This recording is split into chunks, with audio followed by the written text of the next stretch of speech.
হাড়ির হাল মমতা তৃণমূলের।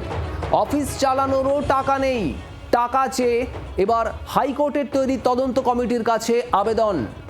সূত্রের খবর, কমিটিকে চিঠি দিতে চলেছে কালীঘাট তৃণমূল। আগামী সপ্তাহে কমিটিকে চিঠি দেওয়া হবে এমনটাই খবর। জানানো হবে অফিস চালানো সংক্রান্ত এই সমস্যা, আর্থিক সমস্যার কথা। কর্মীদের বেতনের কথাও উল্লেখ থাকবে চিঠিতে, এমনই সূত্রের খবর।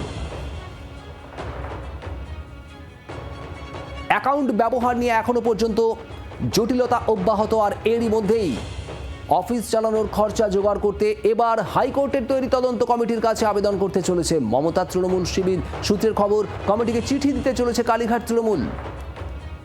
আগামী সপ্তাহে এই চিঠি কমিটিকে দেওয়া হবে এবং সেখানেই অফিস চালাতে গিয়ে যে আর্থিক সমস্যার মধ্যে পড়তে হচ্ছে, অফিস চালানোর টাকা নেই কার্যত, সেই বিষয়টাই উল্লেখ করা হবে চিঠিতে। এবং এর পাশাপাশি দপ্তরের কর্মীদের বেতন দেওয়া যাচ্ছে না, এই বেতন সংক্রান্ত বিষয়েও উল্লেখ থাকবে চিঠিতে, এমনই সূত্রের খবর।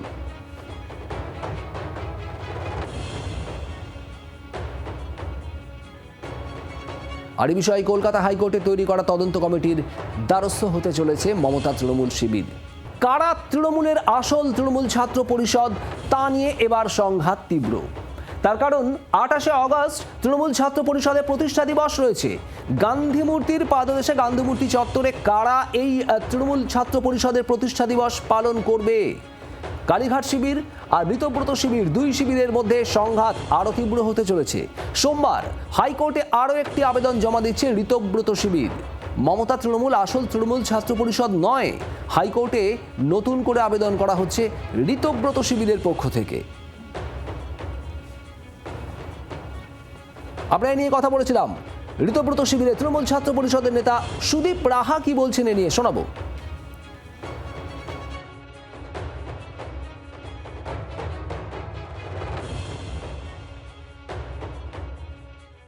আমরা তো প্রথম থেকেই পুলিশের কাছে আবেদন করেছি যে গান্ধী মূর্তির পাদদেশে যাতে আমাদের এই ছাত্র সমাবেশ হয়।